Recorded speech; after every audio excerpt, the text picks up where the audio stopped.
Hello guys, in this tutorial I'll show you guys how to pin a comment on Instagram. So if you're new to this channel, don't forget to like, subscribe, share, and you hit the notification bell in order not to miss my upcoming tutorials. Without wasting much of your time, let's get started. So the first thing you need to do is that you need to log in into your Instagram account. Once you get there, you simply click on the video in which you want to pin the comment, after which you click on the comment section. Once you are there, you simply choose the comment in which you want to pin. So I'm going to choose this one.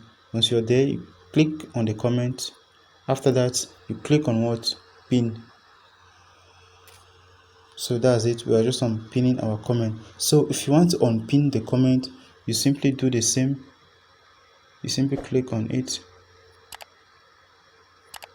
after which you click on the pin icon again. So we have unpinned the comment.